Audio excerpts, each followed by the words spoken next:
तो दोस्तों मैं हूं प्रशांत शर्मा और आज की इस वीडियो में आपका बहुत बहुत स्वागत है।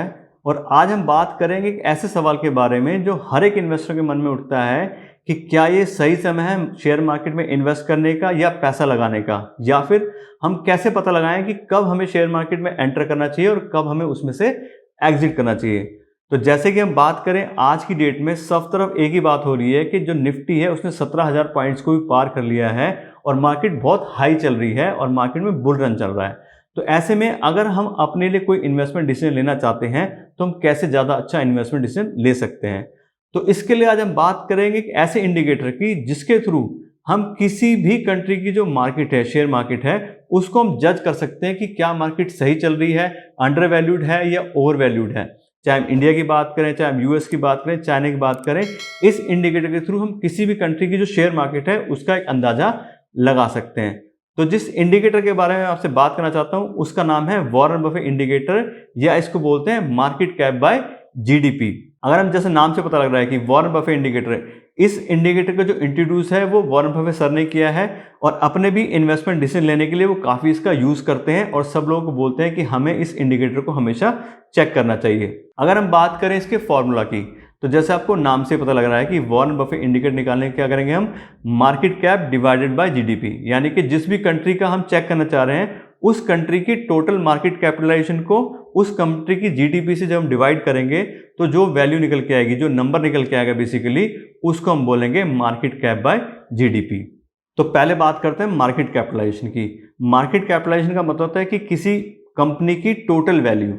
इसको निकालने के लिए हम क्या करते हैं कि कंपनी का जो शेयर प्राइस है उसको हम मल्टीप्लाई करते हैं उस कंपनी के टोटल आउटस्टैंडिंग शेयर से, यानी कि share price multiplied by total number of outstanding share. तो जो वैल्यू निकल के आती है उसको हम बोलते हैं उस कंपनी का मार्केट कैपिटलाइजेशन। तो इस तरह से जो वैल्यू निकल के आएगी वो क्या आएगी, वो एक कंपनी की मार्केट कैपिटलाइजेशन आ गई हमारे पास। अब मान लीजिए उस कंट्री में 2000 3000 जितनी भी कंपनी जो स्टॉक मार्केट में लिस्टेड है उनकी अलग अलग कंपनी के हम लोग मार्केट कैपिटलाइजेशन को जब ऐड कर देते हैं तो हमें एक टोटल कंट्री का जो मार्केट कैपिटलाइजेशन मिल जाता है। इस तरह से ही जीडीपी है। जीडीपी के बारे में ज़्यादा लोगों को पता होगा, जीडीपी का मतलब है ग्रॉस डोमेस्टिक प्रोडक्शन, यानी कि उस कंट्री के अंदर जितने भी प्रोडक्ट्स और सर्विसेज प्रोड्यूस हो रही हैं उनकी मार्केट वैल्यू, यानी कि चाहे उसमें कार्स बना रहे हैं, चाहे एग्रीकल्चर है, चाहे दूसरी इंडस्ट्रीज हैं, होटल्स हैं, सब सर्विसेज और सारे प्रोडक्ट्स का जो टोटल मार्केट वैल्यू उसको बोलते हैं हम जीडीपी। और अब बात करते हैं कि इस जो इंडिकेटर है इसको हम एनालाइज कैसे करते हैं। तो होता क्या है कि लॉन्ग टर्म के अंदर मार्केट कैप बाय जीडीपी का जो रेशियो है वो होना चाहिए 1। क्यों? क्योंकि जितनी भी जो प्रोडक्शन हो रही है वो क्या होती है, वो इन्हीं कंपनीज के थ्रू की जाती है। तो जो उनके प्रोडक्ट्स हैं, जो सर्विसेज है, उनकी वैल्यू प्लस कंपनी की खुद की वैल्यू, वो दोनों इक्वल होंगी। तो हम बोलेंगे कि मार्केट कैप बाय जीडीपी 1 है, यानी कि अगर किसी की 100 करोड़ की जीडीपी है किसी कंट्री की और 100 करोड़ का ही मार्केट कैपिटलाइजेशन है तो 100 डिवाइडेड बाय 100 क्या आ गया, 1। तो 1 का मतलब होता है कि मार्केट पूरी तरह से फेयर है, कि जो उसका प्राइस होना चाहिए वो उसी पे है, ना वो महंगी है ना वो सस्ती है। इस तरह से जब मार्केट कैप बाय जीडीपी 1 से कम होता है, कि यानी कि 0.8 आ गया या 0.5 आ गया, तो हम कहते हैं कि मार्केट आज की डेट में सस्ती है या अंडर वैल्यूड है। और इस टाइम पे अगर हम इन्वेस्टमेंट के बारे में सोचेंगे तो हमारे को ज़्यादा बेटर चांसेस हैं कि हमें सस्ती कंपनीज मिलेंगी। क्यों?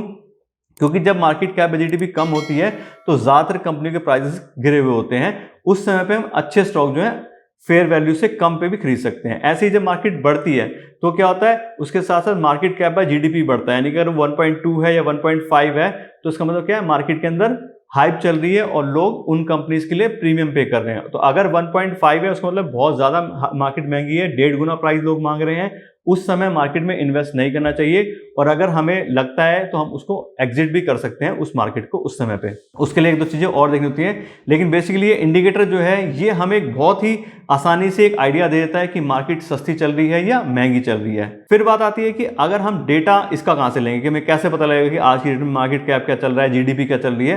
तो बड़ा ईजी है, आप चाहें तो डायरेक्ट इंटरनेट पे भी सर्च कर सकते हैं कि market cap to GDP of India today, उससे भी आपको डेटा मिल जाएगा। या फिर आप अलग अलग सर्च कर सकते हो कि जीडीपी क्या इंडिया की आज की डेट में और मार्केट कैपिटलाइजेशन क्या है, उसको डिवाइड करके भी आप इस वैल्यू को निकाल सकते हैं। और अब बात ये आती है कि इस जो इंडिकेटर को हम अपने फायदे के लिए कैसे यूज कर सकते हैं, इसका यूज करके हम कैसे मैक्सिमम बेनिफिट ले सकते हैं।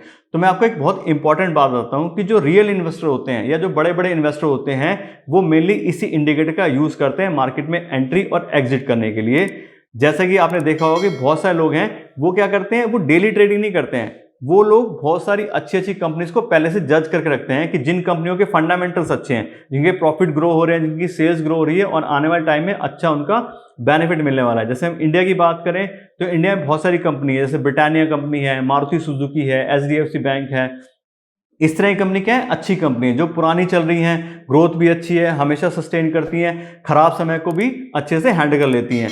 लेकिन प्रॉब्लम क्या है कि सिर्फ हमें नहीं पता कि कंपनी अच्छी है, ये सारी मार्केट को पता है कि कंपनियां अच्छी हैं। उसकी वजह से प्रॉब्लम क्या आती है कि इन कंपनीज के जो शेयर्स हैं उन पे हमेशा ही प्रीमियम चलता है, वो हमेशा ही थोड़े से महंगे हमें मिलते हैं। तो अगर हम इन कंपनीज में इन्वेस्ट करना चाहते हैं तो उसके लिए हम इस वॉरेन बफेट इंडिकेटर का यूज कर सकते हैं कि जब मार्केट गिरती है तब हम चेक कर सकते हैं कि मार्केट का लेवल क्या चल रहा है, क्या वो जीडीपी और ग्रोथ के हिसाब से कम आ गई है। तो अगर मार्केट 0.5 पे है, 0.8 पे है, 0.7 पे है, तो उसका मतलब क्या है कि मार्केट सस्ती है और हम इस समय पे कंपनी के शेयर खरीदेंगे, चाहे वो अच्छी भी कंपनी होगी। तो जब मार्केट गिरती है तो सबके ही शेयर गिरते हैं, चाहे कंपनी अच्छी हो या खराब हो।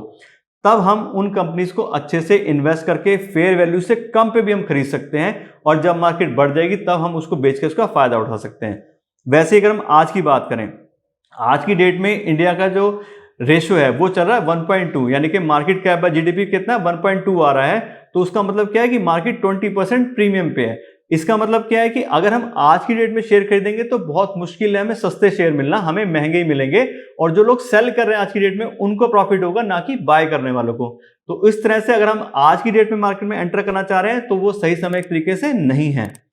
इसलिए हमें बहुत अच्छे डिसीजन हम इसमें ले सकते हैं और अपने हिसाब से चूज कर सकते हैं कि हमें मार्केट में एंटर करना है या नहीं करना है।